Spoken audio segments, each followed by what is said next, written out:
Buenos días, perdonad que me quite la mascarilla, pero es que se me empañan las gafas y soy incapaz de ver algo.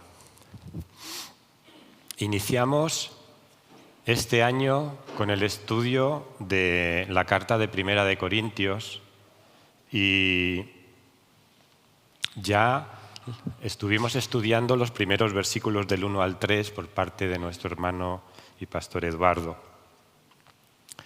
Y estamos todavía en la introducción. Hemos leído del 4 al 9 y del 1 al 9 forma parte de la introducción de la carta. Las cartas nos llaman mucho la atención porque hoy, ¿quién escribe cartas? ¿Hay alguno que escriba cartas hoy? Levantar la mano. Ya no se escriben cartas, ¿no? Los de antes sí que se acostumbraban a escribir cartas y escribían cartas, se sentaban y escribían a su novia o a su futura esposa o a un amigo. Pero ahora, ¿quién se para a reflexionar para escribir una carta? Nadie lo hace. Cogemos el WhatsApp, escribimos rápidamente y recibimos la contestación al momento, y si hay alguna cosa que tenemos que aclarar, la aclaramos y ya está. O si no, nos conectamos, lo vemos en vídeo y ya está. Pero hace 2000 años la cosa no era tan sencilla. Fijaros, Pablo fundó la iglesia de Corintio y él tenía que escribir una carta a Corintio porque ahí se habían presentado una serie de problemas. Pero claro, él no estaba en Corinto.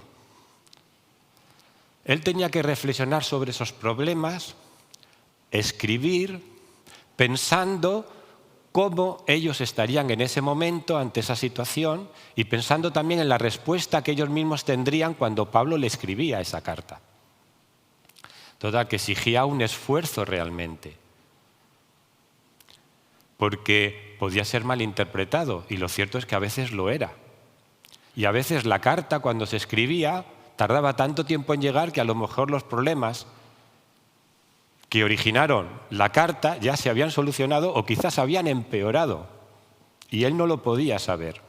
Tenía que prever tantas cosas que a nosotros ahora nos parece imposible, ¿no? Cuando con una simple llamada podemos deshacer un entuerto o un malentendido. Y es bueno que tengamos esto en cuenta, porque por eso las cartas a veces son complejas, porque Pablo está teniendo en cuenta a quién está escribiendo, en qué condiciones se encuentra, qué pensará cuando reciba esta carta, cómo responderá esta carta. Incluso en algunas cartas ya responde a la posible respuesta que estos darían a la carta suya. Simplemente para que caigamos en la cuenta, ¿no? Nosotros ahora leemos fácilmente y de una manera directa la epístola de los Corintios, pero es más complejo a veces de lo que nos parece. Y hoy vamos a estudiar los versículos del 4 al 9. Iré poco a poco por encima un poco de ellos, de uno en uno, y al final haré unas aplicaciones para cada uno de nosotros. El modelo que sigue el apóstol Pablo se parece un poco al modelo que también emplea en las cartas de Primera y Segunda Tesalonicenses. Dice: gracias doy a mi Dios siempre por vosotros, por la gracia de Dios que os fue dada en Cristo Jesús. Da gracias a Dios siempre por los destinatarios y por ciertas razones que luego elabora posteriormente. Y es el mismo esquema si leemos las cartas de Primera y Segunda Tesalonicense. Pero si conocemos la carta a los Corintios o hemos leído esta carta, hay algo que nos resulta chocante y que sobresale. Dice: gracias doy a mi Dios siempre por vosotros, por la gracia de Dios que os fue dada en Cristo Jesús. Y es la capacidad de Pablo para dar gracias a Dios precisamente por aquellas personas, por la iglesia de Corintio, donde quizás había una serie de problemas, dar gracias a Dios por esas personas por las cuales, a causa de los abusos y de los problemas que le estaba ocasionando pesar. Y a veces es difícil dar gracias a alguien cuando este alguien lo que te está ocasionando no es precisamente el querer dar gracias, ¿no? Sino a veces el ir allí y ponerlo firmes, ¿no? De tal manera que en algún momento podemos pensar que a lo mejor Pablo, y algunos lo han pensado, quizás está hablando a lo mejor de manera irónica, porque la carta de primera y segunda de Corintios es compleja. Muchas veces utiliza la ironía, incluso el sarcasmo en esta carta, pero lo hace de una manera para despertarlos. O simplemente es un mero formalismo, como en muchos encabezamientos que se hacían de las cartas. O quizás a lo mejor alguno puede pensar que es una manera psicológica para que no se pongan a la defensiva ya de entrada. Es decir, si tú vas a una persona a comunicarle algo porque quieres exhortarle o reprenderle, si tú vas directamente diciéndole las cosas, se te va a poner a la defensiva, se te va a cerrar y lo que tú le digas no va a servir para nada. Y a lo mejor quizás Pablo está utilizando una estrategia para que de esta manera ellos puedan recibir mejor más tarde la exhortación. Pero creo sinceramente que Pablo tiene una visión distinta. Y lo hemos cantado esta mañana. Me ha gustado la canción que hemos cantado al final. Jesús ama a la iglesia, yo también debo de amar a la iglesia. Y Pablo amaba de verdad, de todo corazón, a la iglesia. Pablo los ve como el pueblo de Dios. El pueblo de Dios por el cual Jesús fue a la cruz y derramó su vida por ellos. Y aun a pesar de que se siente padre de ellos, porque él llevó el Evangelio a la iglesia de Corinto, ellos son pueblo de Dios y no son su pueblo personal de él. Y lo que hace, lo hace para Dios. Y esta visión es importante. No es mi iglesia, aunque a veces es bueno que tengamos este sentimiento de pertenencia a la iglesia. Es la iglesia de Dios. La iglesia por la cual Jesús dio su vida. Y en cada persona redimida hay evidencias de la gracia de Dios. Y eso provoca en Pablo realmente una gratitud profunda, tanto a Dios como por ellos. Y este deleitarse en Dios por lo que hace en la vida de otros, e incluso más en la vida de aquellos por los cuales siente realmente pesar por lo que está ocurriendo en la vida de Corinto y está en desacuerdo con eso que está pasando, es una evidencia de lo consciente que era Pablo de algo muy importante, de la misericordia de Dios para con él, y no solamente para con él, sino de la misericordia de Dios para la iglesia de Corinto. Y es muy difícil que aquellos que se sienten autosuficientes tengan esta misma disposición de gratitud. La autosuficiencia normalmente no genera gratitud. Normalmente lo que genera es queja y quizás a veces hasta desprecio. Pero Pablo con este saludo nos introduce en una de las características tan importantes del Evangelio, de la teología profunda del apóstol Pablo. El origen de todo lo bueno, también de lo que tienen los corintios, está en Dios, en su gracia que ha sido manifestada en Cristo Jesús. Y a veces podemos pensar que uno de los problemas de los corintios está en los dones mismos. Pero el problema no eran los dones, sino la actitud que algunas personas tenían en relación a ellos. El uso, o quizás el mal uso que se hacía de estos, era lo que provocaba esta situación realmente difícil en la iglesia de Corintios. ¿Y por qué? Y porque estos dones vienen de Dios, es Dios quien los ha dado. Pablo siente gratitud hacia Dios en primer lugar, que es lo que nos dice, pero también hacia los creyentes en Corinto. Pero ¿qué es lo que pasa con los dones? Pasa como con tantas cosas en la vida de cada uno de nosotros. Las cosas buenas a veces se avinagran. Lo vemos con el vino, ¿no? Después de un tiempo dejamos ahí la botella y a veces lo vamos a probar y dijimos, esto no conserva realmente el mismo sabor que tenía en un principio. A veces las mismas cosas buenas se pueden estropear. Y Pablo con esta carta quiere reorientar a los corintios de una manera correcta. Desgraciadamente, lo bueno en manos humanas se puede echar a perder. Y el pecado es lo que hace en cada uno de nosotros. Algo bueno, como pueden ser los dones que Dios ha dado a su Iglesia, se convierten, por causa del pecado que hay en nosotros, en motivo de celos, en motivo de envidia, en motivo de división incluso, en motivo de personalismos, de orgullo, de autosuficiencia, que lleva realmente a traer auténticos problemas en la Iglesia. Y los problemas no son los dones que Dios da a la Iglesia. Los problemas son el mal uso que nosotros hacemos de ellos por causa del pecado que anida en nosotros y que nosotros le damos cabida en él. Y Pablo, ya tendremos tiempo de ver en esta carta cómo va abordando esta serie de problemas.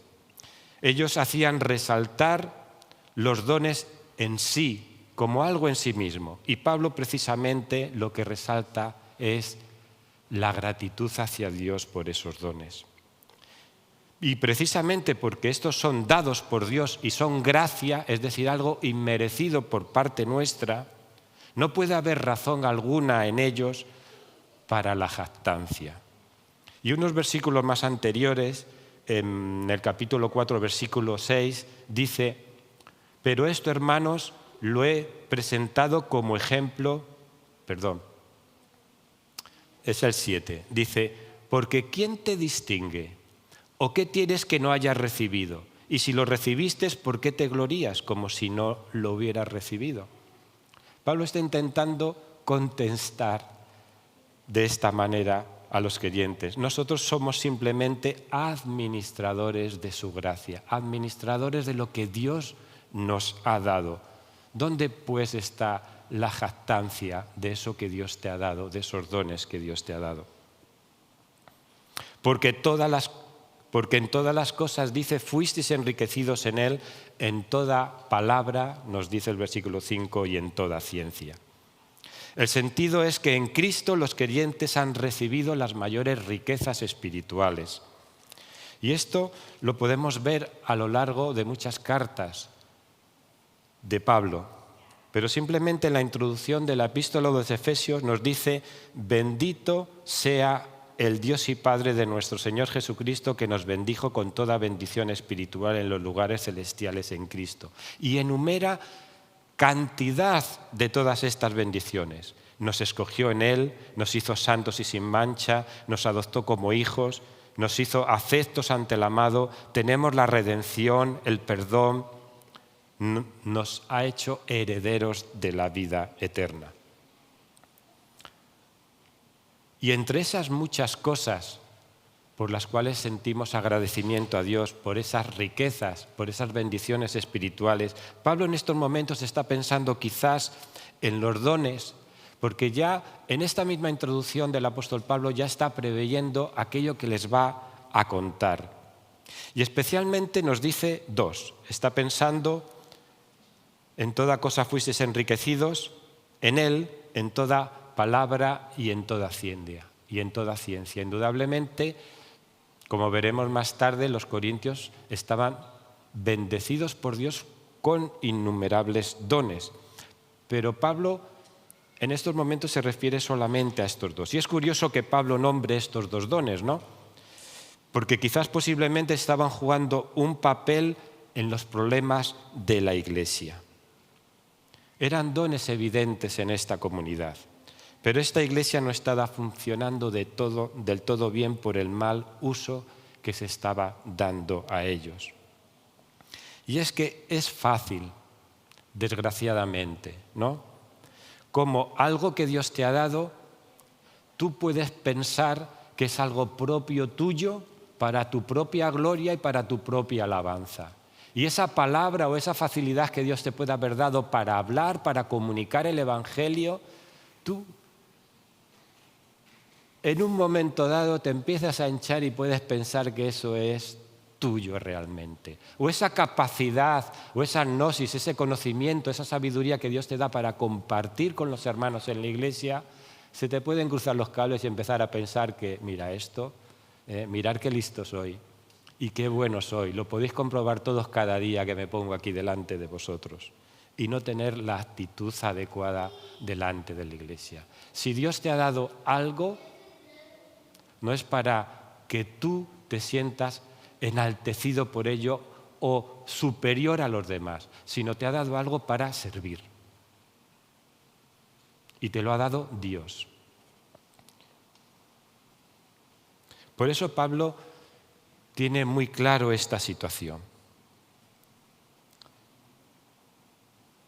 Pablo está reorientando a los corintios para que no se centren tanto en sus gracias, importante realmente, en los dones, que son cosas buenas en sí mismas y que Dios ha dado a su iglesia para edificación, sino más bien en Dios quien las ha dado y en Cristo quien las ha puesto al alcance de su iglesia. ¿Qué es lo que trata de hacer Pablo aquí? Bueno, es lo que venimos diciendo. Ha escogido estos dos dones, tanto el de palabra, logos, o ciencia, gnosis en sus originales, y Pablo alega que están actuando en forma meramente humana los corintios con estos dones y que los tienen que poner al servicio de la Iglesia en el poder y bajo la autoridad del Espíritu Santo. Porque si bien estos dones son legítimos, nosotros podemos hacer un mal uso de ellos. Pero Pablo, precisamente porque son dones dados por Dios, se siente en gratitud hacia Dios y da gracias a Dios por ellos. Así como el testimonio acerca de Cristo ha sido conformado en vosotros. Dios mismo confirmó el Evangelio a los corintios, no solamente a través de estos dones, sino a través de vidas transformadas que las personas podían ver y mirar en ellos. De tal manera, Pablo dice que nada os falta en ningún don, esperando la manifestación de nuestro Señor Jesucristo. Y es curioso aquí lo que introduce. Dice que nada os falta en ningún don. Indudablemente la iglesia de Corinto era una iglesia próspera en dones, era una iglesia que había sido enriquecida. Y eso es motivo realmente de orgullo. No debemos despreciar esto ni mucho menos. Ojalá nuestra iglesia fuera bendecida con todos los dones que Dios quiera darnos.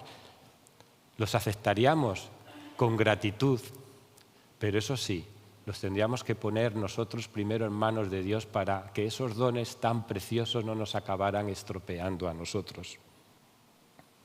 Al añadir esa nota que dice en el versículo esperando la manifestación de nuestro Señor Jesucristo, añade una nota escatológica el apóstol Pablo.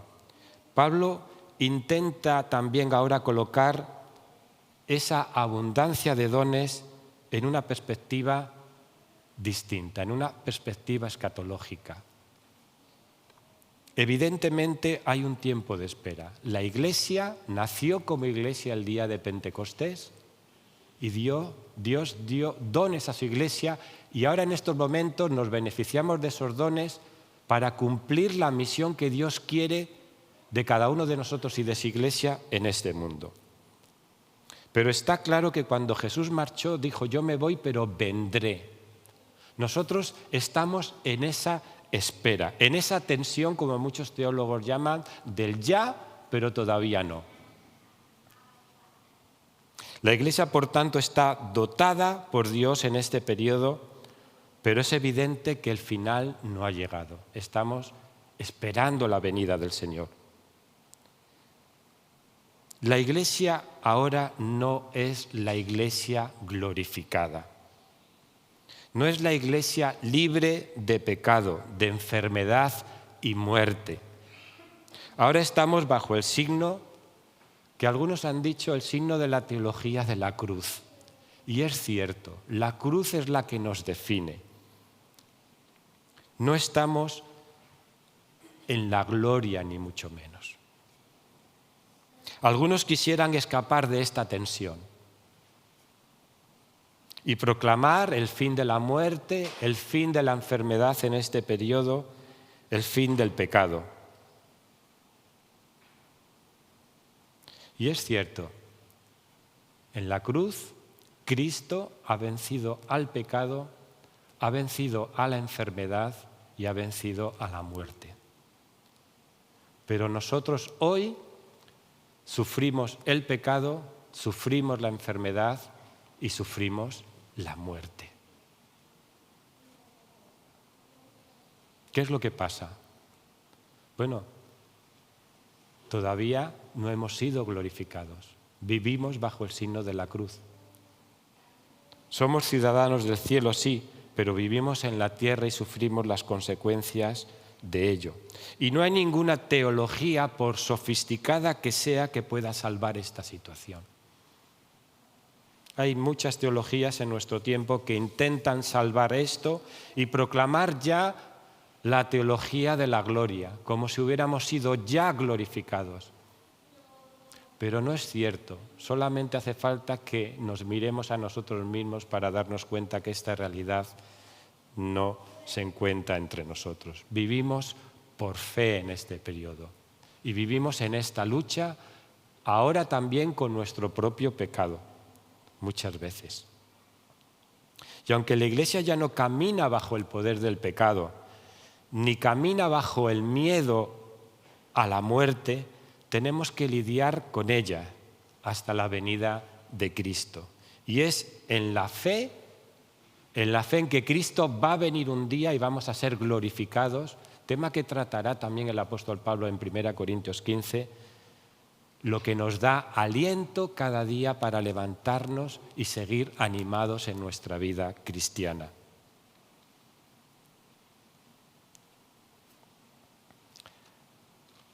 En la carta de segunda de Pedro, hablando de esta espera, él retoma un pasaje que me llama la atención y lo voy a compartir. Es un poco como un paréntesis. Él dice así, hablando de la situación, dice, estos ignoran. Voy a leer desde el versículo 4, capítulo 3 de segunda de Pedro. Dice, y diciendo, ¿dónde está la promesa de su advenimiento? Indudablemente los primeros cristianos esperaban la segunda venida de Cristo y nosotros esperamos la segunda venida de Cristo. Y había una tensión porque esa venida parecía que se atrasaba, ¿no? Para ellos ya se atrasaba. Imaginaros que estaban en el principio. Y dice, ¿dónde está la promesa de su advenimiento? Porque desde el día en que los padres durmieron, todas las cosas permanecen así como desde el principio de la creación.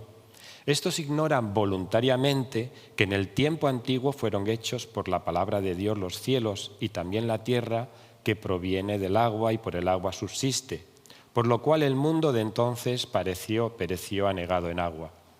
Pero los cielos y la tierra que existen ahora están reservados por la misma palabra, guardados para el fuego en el día del juicio y de la perdición de los hombres impíos.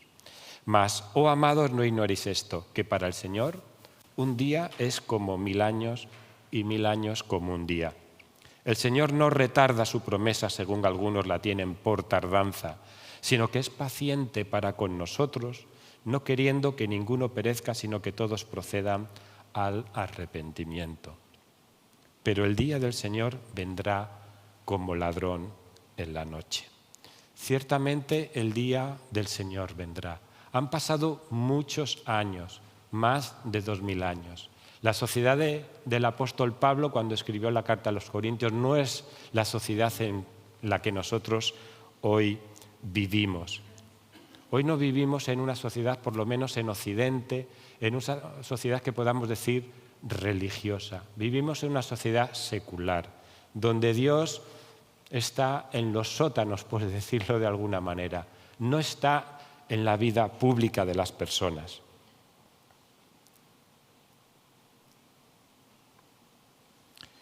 El mundo que vivimos, algunos dicen, se supone que la vida existe en la Tierra desde hace 4.500 millones de años y que más o menos ahora estamos por la mitad.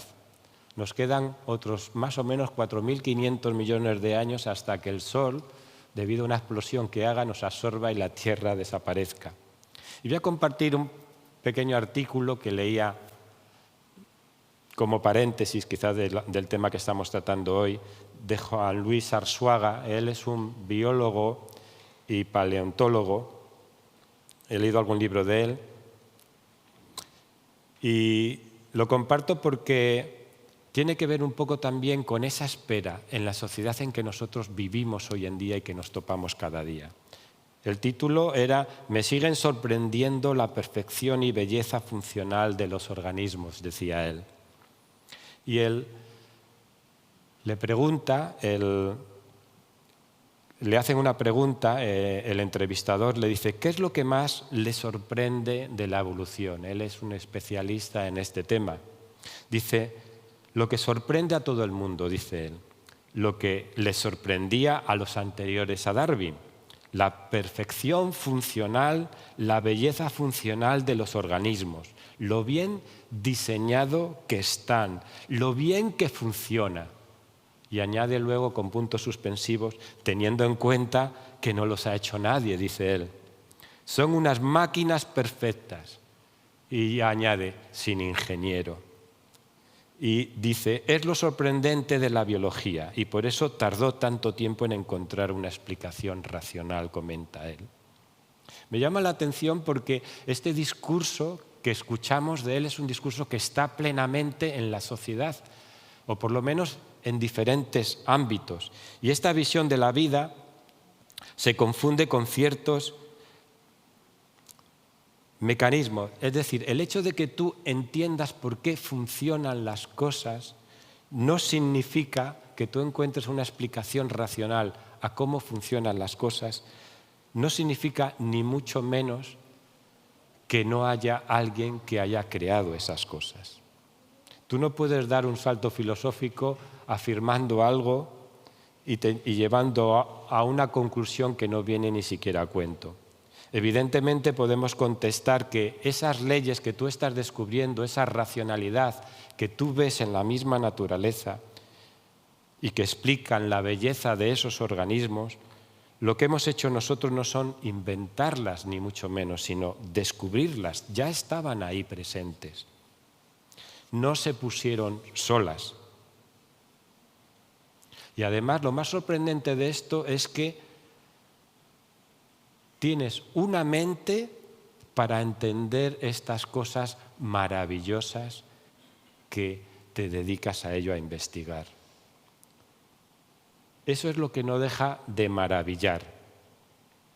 Algunas personas, y yo me preguntaba después de leer este artículo, ¿qué sentido evolutivo y de supervivencia tiene que un organismo como el ser humano sea consciente de esa realidad y se maraville? Si realmente la vida humana simplemente es el resultado del azar y de la necesidad y no hay nada más, no podemos buscar ningún otro sentido en la sociedad en que vivimos, ¿qué sentido evolutivo y para la supervivencia tiene que el ser humano sea consciente de ello y además se maraville? ¿Qué aporta? Pues ellos mismos contestan que desde el punto de vista evolutivo no aporta nada y piensan que es casi una anomalía. El hecho de que seamos conscientes de esta realidad genera más problemas que soluciona. Si viviéramos como animales sin ser conscientes, pues ellos piensan que a lo mejor el ser humano tendría menos problemas. Y en parte tienen razón, porque el hecho de que seamos conscientes de todo esto nos lleva a preguntarnos cosas que ningún animal lo hace. Nos lleva a sufrir por algo porque sabemos que nos va a venir una enfermedad y quizás muramos por ella y eso nos angustia, cosa que los animales no lo pueden hacer. Pero aún a pesar de que ellos se sienten maravillados por esta realidad y que emplean palabras como están bien diseñados, se resisten a ver la mano de Dios. Un autor que leí ya hace tiempo, en mis tiempos de estudiantes, Jack Monod, es el autor del libro Azar y la necesidad y Premio Nobel de Biología, al final de una entrevista comenta, hemos emergido por azar, y termina esta frase diciendo, en un universo indiferente. Qué triste. Hemos emergido por azar en un universo indiferente. Esto es lo máximo a lo que puede llegar nuestra ciencia, nuestra intelectualidad. En el fondo de todo hay un nihilismo que es la única propuesta que tiene el materialismo científico para animarnos. Estos ignoran voluntariamente que en el tiempo antiguo fueron hechos por la palabra de Dios. Quiero cerrar el paréntesis pero espero que para aquellos jóvenes que se inician a estudiar no se desanimen por tantas cosas que oirán, sino, como escuchamos el viernes, se dediquen a estudiar la palabra, a estudiar lo que dicen y ver también sus incoherencias, porque las tienen y muchas.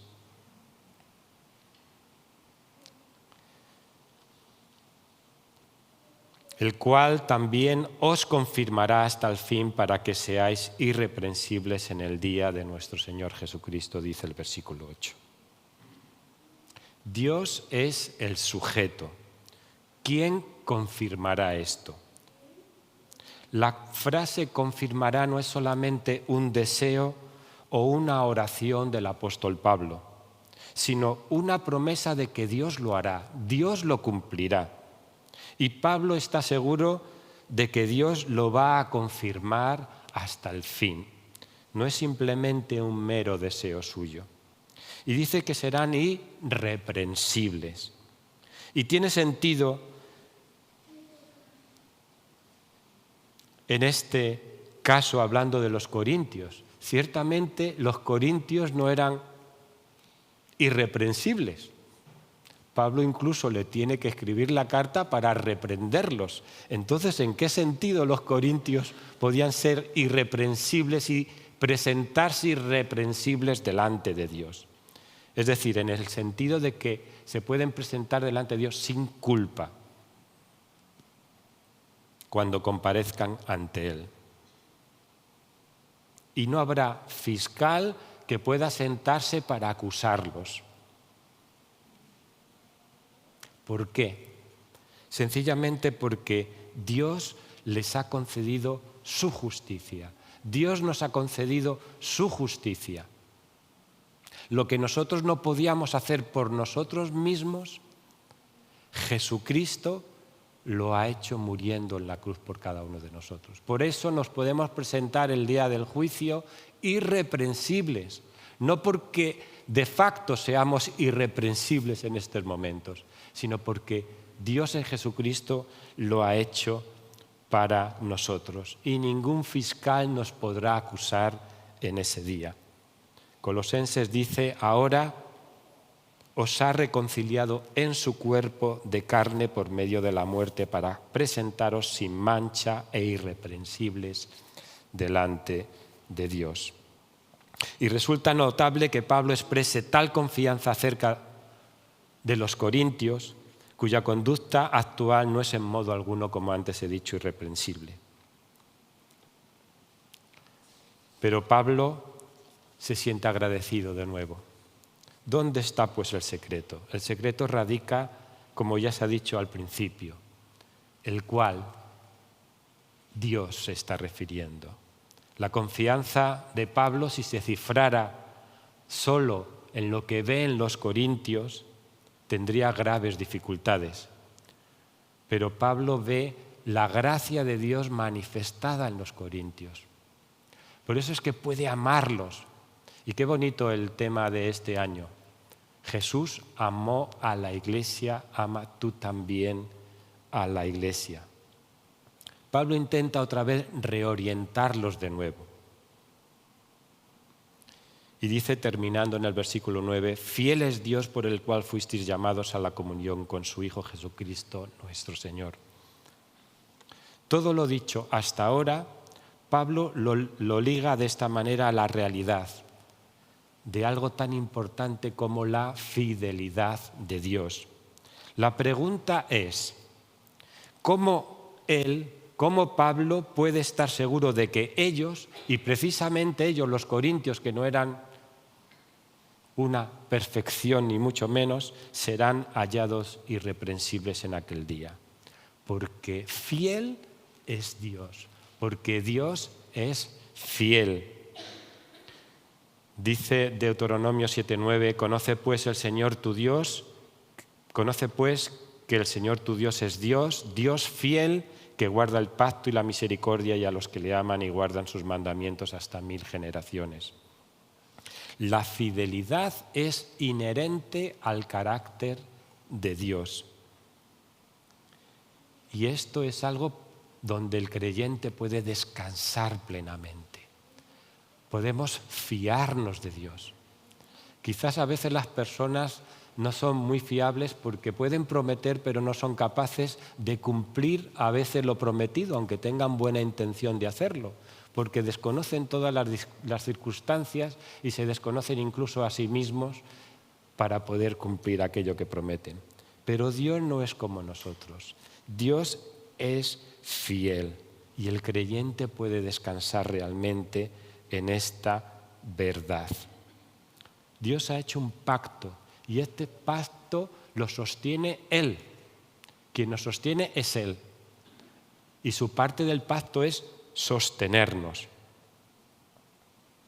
Dios estaba en Cristo reconciliando consigo al mundo, no tomándoles en cuenta a los hombres sus pecados, y nos encargó a nosotros la palabra de reconciliación. 1 Timoteo 2, 11 al 3, 2 Timoteo, dice algo en relación a esto. Dice, palabra fiel es esta. Si somos muertos con Él, también viviremos con Él. Si sufrimos, también reinaremos con Él. Si le negaremos, Él también nos negará. Si fuéramos infieles, Él permanece fiel. ¿Por qué? Porque Él no puede negarse a sí mismo. Y nosotros ahora formamos parte de Él. ¡Qué gran consuelo! Este es el corazón del Evangelio. Y Pablo vuelve a orientar de nuevo a los corintios para saber dónde realmente está su fundamento y su vida como iglesia. Pero el lenguaje no solamente hay que entenderlo en términos de posición, como hemos visto antes. En Cristo hemos sido santificados, hemos sido justificados, sino también en términos de relación, de comunión. Dice, fiel es Dios por el cual fuisteis llamados a la comunión con su Hijo Jesucristo, a una relación personal con su Hijo Jesucristo. ¡Qué maravilla! Es decir, Dios no solamente nos ha limpiado, nos ha perdonado, nos ha justificado, ¿no?, sino que nos ha abierto a una relación con Dios, a una comunión íntima con Dios. Esto es alucinante.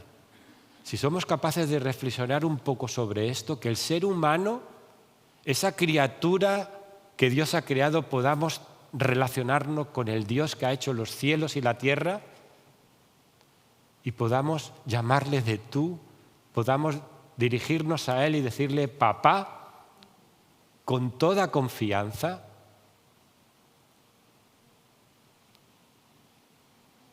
Es algo que se nos escapa, pero eso es lo que Dios ha hecho.